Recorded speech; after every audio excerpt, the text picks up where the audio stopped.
ये बदलाव काफी पहले होना चाहिए था, क्योंकि ये ब्रिटिश काल से ही लगातार चला आ रहा है। जो मुद्दा गर्म है देशद्रोह राजद्रोह, तो मैं कहना चाहूंगी कि अभी हम लोग राजतंत्र में नहीं है, तो राजद्रोह का तो सवाल नहीं उठता है। हम लोग लोकतंत्र में है, प्रजातंत्र में है। यहाँ प्रजा का शासन है, प्रजा के द्वारा शासन है। यदि वो न्याय मुझे 2-3 साल के अंदर या और उसके पहले ही प्राप्त हो जाता है तो वो मेरे लिए अच्छा है, या किसी के लिए भी अच्छा है, किसी भी व्यक्ति के लिए।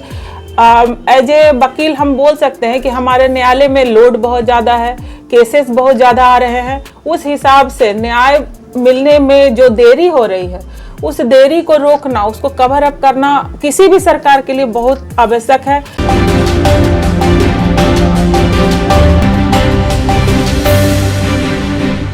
13 दिसंबर से लेकर अब तक जो भी संसद भवन के अंदर कार्रवाई हुई है, तमाम चीजों पर पूरी देश की निगाह है। क्या कुछ बदला है, क्या स्वरूप बदल गया, क्या कुछ नया आने वाला है, इन तमाम चीजों पर हम चर्चा करेंगे। मगर जिस तरीके से 13 दिसंबर से लेकर अब तक की जो कहानी है, जो पूरा प्रोसीजर है, 146 सांसदों को सस्पेंड कर दिया गया है।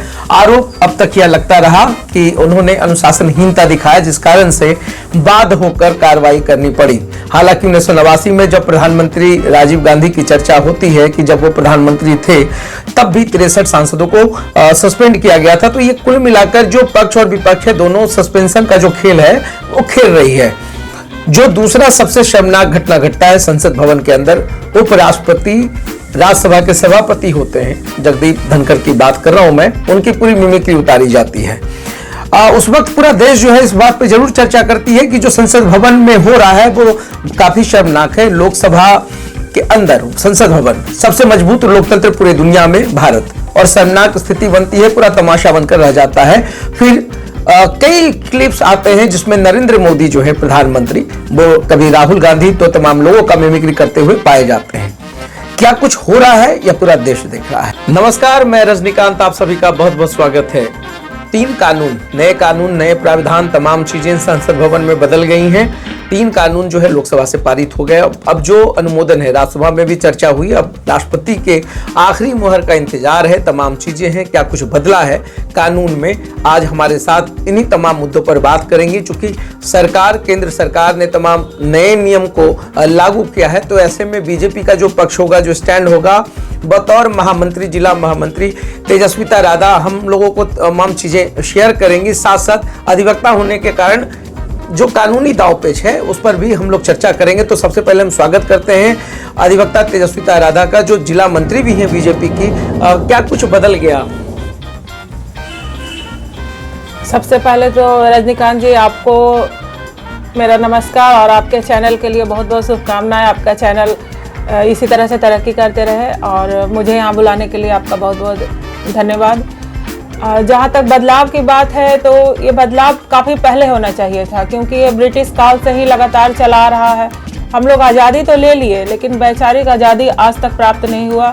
इस तरह से कदम उठाते रहेंगे तो हमें जल्दी ही वैचारिक आज़ादी और जो हमारे ब्रिटिश काल के जो नियम हैं, कई सारे हम लोग के IPC हैं, CRPC हैं, एविडेंस एक्ट है, ये सब में कुछ संशोधन हो रहा है जो सराहनीय है, प्रशंसा का योग्य है।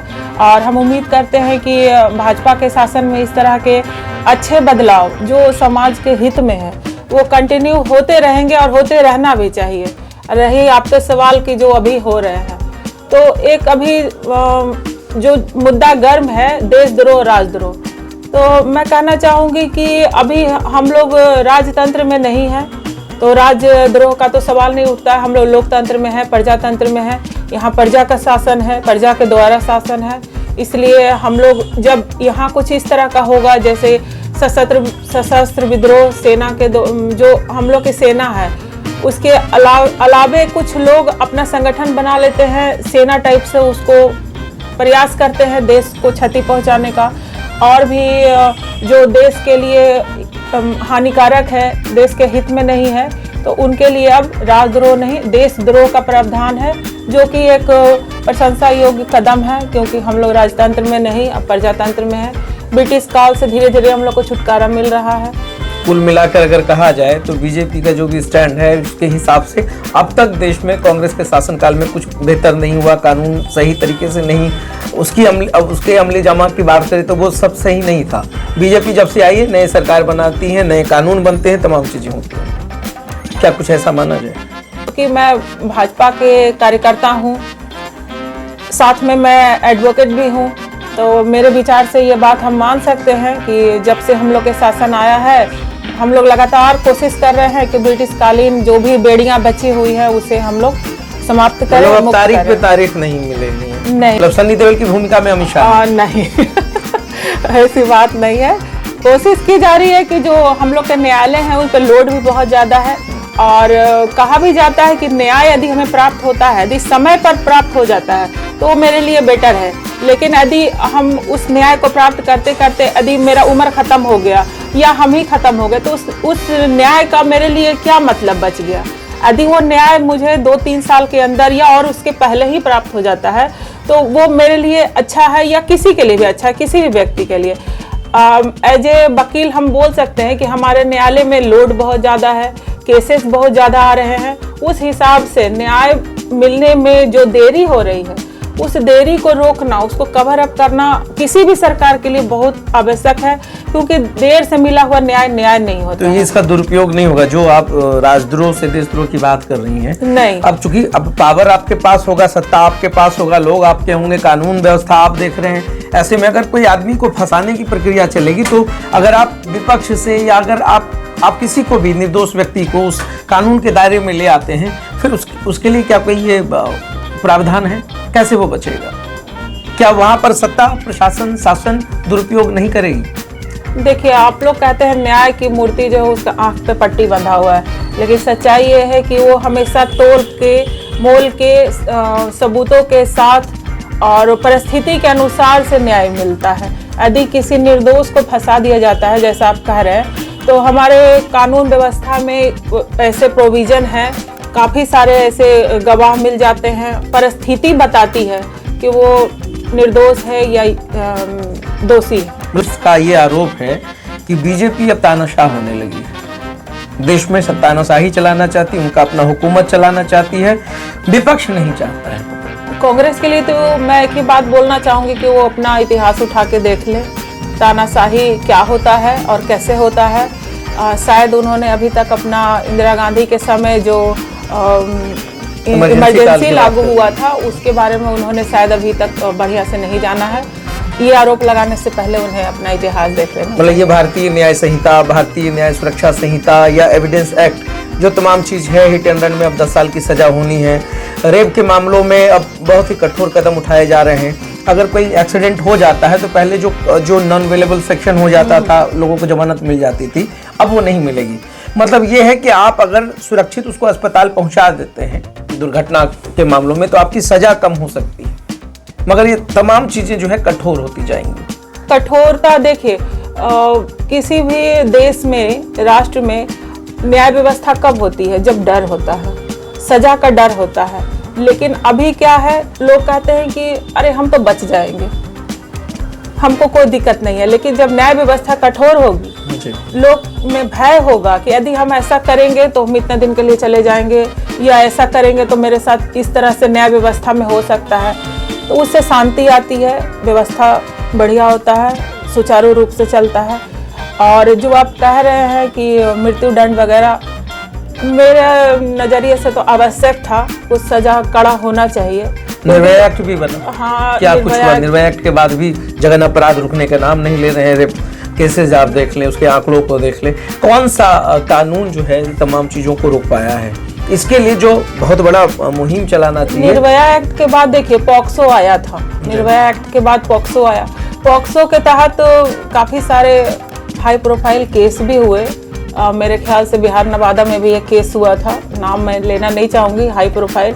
लेकिन व्यवस्था तो कुछ सुधरी है, लेकिन हाँ, पहला कदम है। मगर जो सबसे ज़्यादा इन्फ्लुएंस करने की बात होती है न्यायपालिका को, या तमाम चीज़ों को, केसेस को आप देख लें, पुलिसिंग जो सिस्टम है उसको आप देख लें, कहीं ना कहीं जो इन्फ्लुएंस करने की आदत है ये बड़े बड़े लोगों की है। ये राजनेता जो नेता आज कानून बनाकर बैठे हुए हैं, चाहे वो बीजेपी के हों या कांग्रेस के, पक्ष हो या विपक्ष, हर नेता जो पावरफुल व्यक्ति है वो कहीं ना कहीं कानून के साथ छेड़छाड़ करता है और उससे बच जाता है। अब उस पर क्या, सबसे ज़्यादा केसेस भी आप देख लें पूरे भारत में, बीजेपी के भी सांसद, विधायक, कई लोग ऐसे फंसे हुए हैं, मामले उनके अभी भी चल रहे हैं। ये तो हो रही है कार्रवाई, तो कई जगह देखे, जैसे झारखंड में अभी कुछ दिन पहले कार्रवाई हुई, हो रहा है। उम्मीद रखिए ये सब कुछ बेहतर होगा, एकदम बेहतर होगा।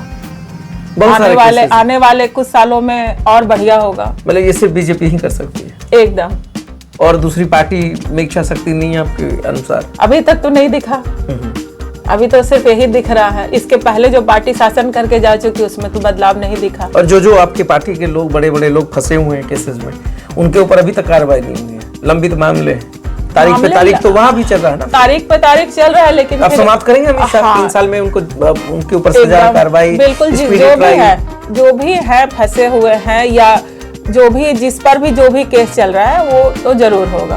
मतलब अब देश में आज़ादी है, अब आज उठ सकता है, लोग सवाल भी पूछ सकते हैं। अब देशद्रोह को कैसे डिफाइन करेगी तो आने वाला वक्त ही तय करेगा। अभी उस पर पूरा डिटेल आया नहीं है, डिटेल आने में अभी कुछ समय लगेगा। डिटेल जैसे ही आएगा पब्लिक को पता चल जाएगा कि उसका क्या क्या उसमें पॉइंट बना हुआ है। मतलब विस्तार की से चर्चा तब होगी जब पूरे पब्लिक को यह पता चल जाए कि ये कुछ जो कानून बने हैं इसमें क्या कुछ होना बाकी है। बहुत कुछ है। बीजेपी की नेत्री हैं, अधिवक्ता है, तो इन्होंने तमाम पक्ष अपने हिसाब से रखने की भरपूर कोशिश की है, मगर ये पूरा देश जानता है कि जो अभी सरकार विधेयक पेश की है उसमें बहुत कुछ होना है। विपक्ष आरोप भी लगा रहा है, तानाशाही का आरोप लगा रहा है, कह रहा है सबसे खतरनाक विधेयक पास हो गया है। तो इन तमाम चीज़ों पर भी देखना लाजमी होगा। बहुत जल्द हम इस पे विस्तार से चर्चा करेंगे, इनके तमाम प्रारूप आ जाएं, तमाम चीज़ों पर बहस होगी, बात होगी एक नए मेहमान के साथ। बहुत बहुत धन्यवाद।